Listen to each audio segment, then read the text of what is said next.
Now, about a week ago, big news broke the TNA Wrestling internet community online because TNA Wrestling announced that their president, now obviously former president, Scott D'Amore, had been let go. His contract had been terminated, and this just days, pretty much days, hours after one of TNA Wrestling's most successful pay-per-views and their successful relaunching, rebranding of Total Nonstop Action, bringing that back into the fold. So, understandably, the IWC was dumbfounded. They were shocked.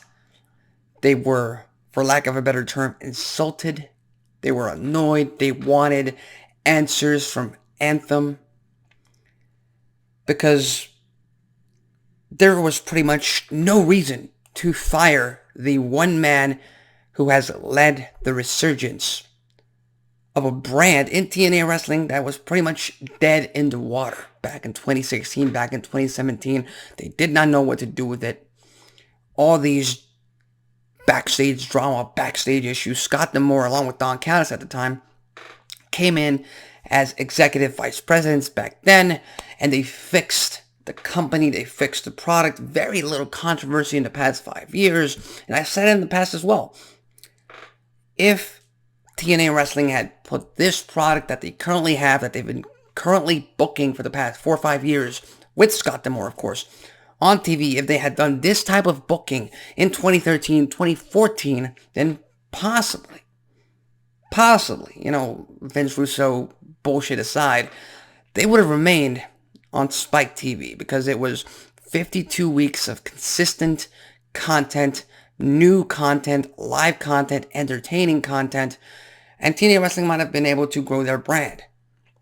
Now, obviously, hindsight is 2020, and that the past is the past, but now Scott D'Amore is gone from TNA Wrestling, and fans still are demanding answers. They are still insulted about this. And here's my 2 cents on this entire situation. According to reports, according to the wrestling news websites, over the past 2-3 years, at least, it appears Scott D'Amore had been asking Anthem, Ed Nordholm, and management at Anthem to increase their budget in hopes of growing the company, getting bigger stars, getting better production value, and whatnot. And every single time, Scott D'Amore's request had been denied. Every single time. Which means Scott D'Amore wasn't going to stop.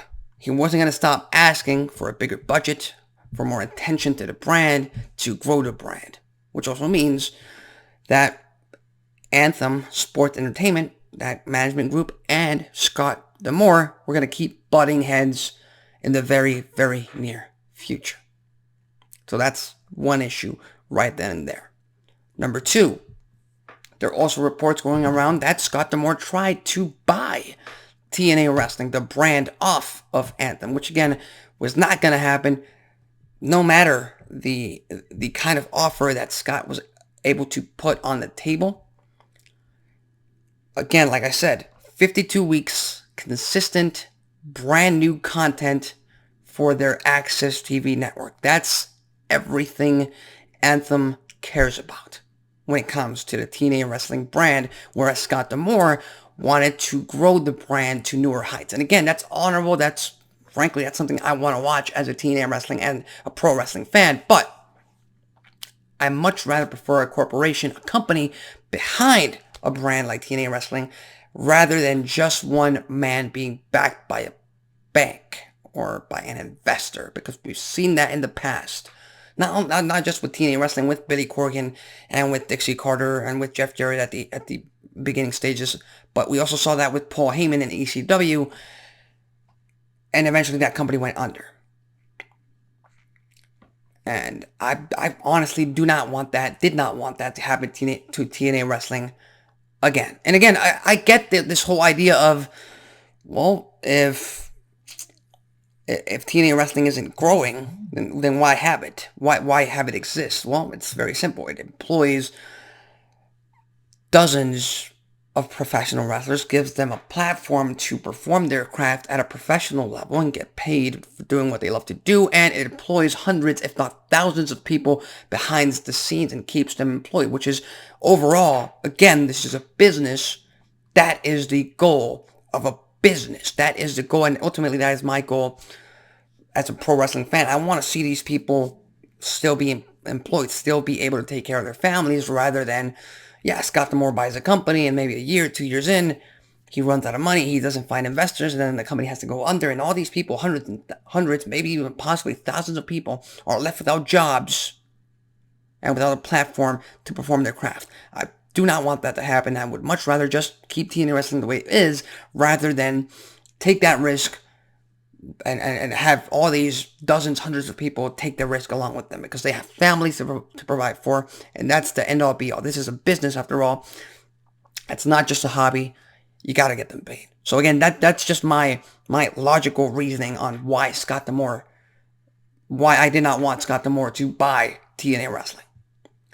And finally, the final issue, again, we have to look at this from a business standpoint and from a fanboy standpoint. From a fan, not fanboy, from a fan's standpoint, yes, it's not the best foot forward to take the man who has revitalized the brand, the product, away from this company, away from the roster.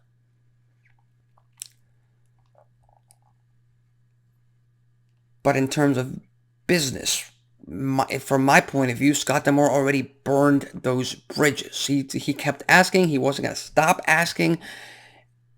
And for lack of a better term, as far as Anthem is concerned, he was going to keep being a nuisance to their plans. And again, Scott D'Amore wasn't going to remain there for much longer anyway if Anthem wasn't going to try and invest even more in the company and try to help it grow in a manner or in the way that Scott wanted to make it grow.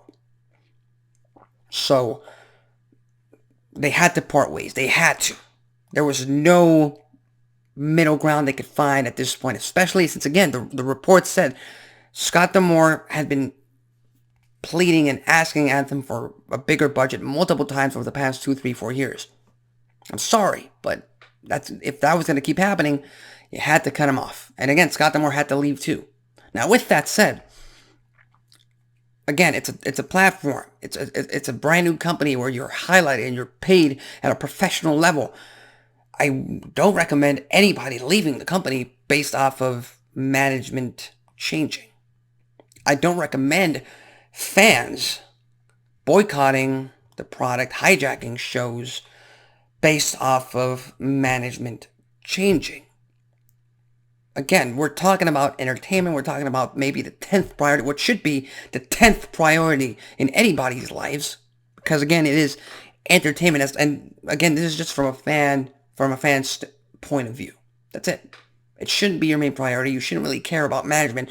Just watch the product. If you like it, you keep watching. If you don't like it, you don't watch. As simple as that.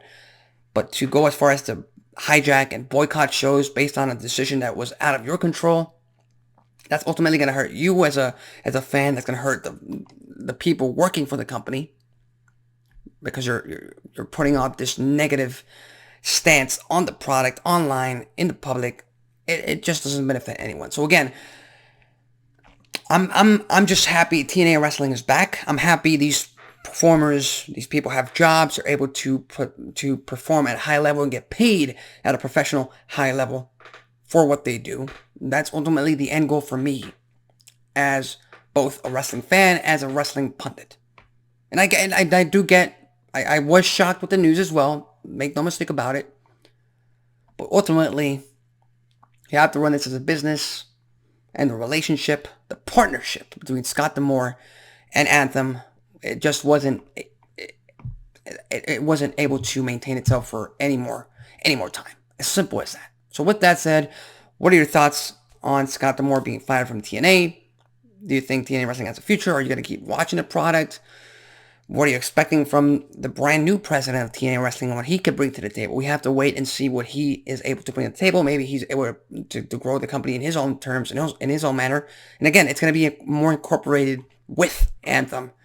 So we'll just have to wait and see how that plays out. In the meantime, tune in later on tonight to Access TV for another episode of TNA Wrestling Impact. Again, the roster, the product that they've been able to put. And again, this is still Scott D'Amore. This was taped right after Hard to Kill. So again, these are still, for lack of a better term, Scott D'Amore creative implemented tapings for TNA Wrestling. So again, I'm gonna keep watching. I've been a fan of TNA Wrestling since 2009. There's been multiple management changes, so that really hasn't affected my viewing opinions. So with that said, leave your thoughts, comments, and predictions in the comment section below. I'm Alexis Carrillo. This has been Wrestling Talk, and I'll see you next time.